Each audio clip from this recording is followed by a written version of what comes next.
সরকারের দুই উপদেষ্টা আসিফ মাহমুদ ও মাহফুজ আলমের বিরুদ্ধে দুর্নীতির অভিযোগ থাকা সত্ত্বেও দুদক কোনো ব্যবস্থা নেয়নি।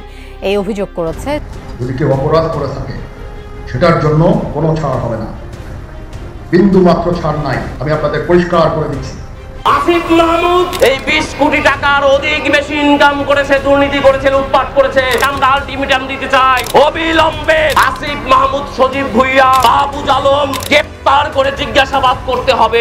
আগে থেকে ছিল এরকম প্রভাব প্রতিপত্তি ছিল, ওনার ছেলে উপদেষ্টা হওয়ার পরে ওনার প্রভাব প্রতিপত্তি বেড়ে যায়। অর্থনৈতিক, মানসিক, সামাজিক সবই শেষ করে দিচ্ছে।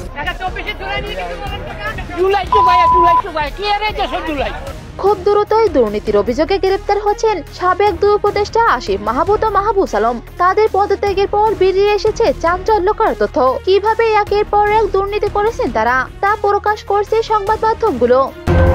রিক্তা, মিম, শিখারানী বা মোহাম্মদ আলীরা ভয়ঙ্করতম অন্যায়ের শিকার হয়েও এখন পালিয়ে বেড়াচ্ছেন।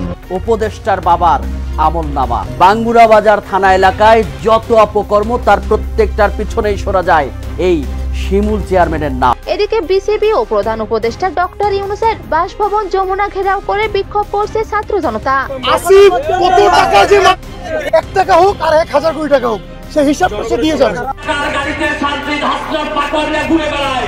আমি বলতে পারি এদের কাছে এখনো যে আপনারা খবর নেন হলপাড়ায়, ঢাকা বিশ্ববিদ্যালয় হলপাড়ায়, চায়ের দোকানে এখনো তাদের কাছে বিল পাওয়া আছে। সার্জিস, হাসনাত, নাহিদ, আসিফ মাহমুদ, সজীব ভুইয়া, এরা হলো গিয়ে বিশ্বের সবচেয়ে বড় বাটপারের শীর্ষ এরা। যখন চোর থাকে তখন কেউ চোরকে ধরে না, যখন চোর চুরি করে চলে যায় তখন বলে হায় আল্লাহ, এত বড় চোর আমরা তো জানি। এদিকে রাজনৈতিকবিদরা বলছেন তাদের বিরুদ্ধে যে অভিযোগ রয়েছে তা সঠিক তদন্ত হলে গ্রেফতার হবেন।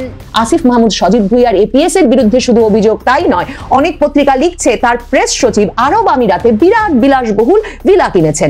মাহফুজ আলমের অপরাধের বা দুর্নীতির অভিযোগের ফিরিস্তি এর চেয়ে অনেক ছোট, তবে তিনিও তার ভাইকে, উপদেষ্টা ভাইয়ের প্রভাব বিস্তার করে মাহবুব আলম ব্যাপক সম্পদ গড়েছেন এবং মাহবুব আলম সেসব সম্পদ বিদেশে পাঠাচ্ছেন।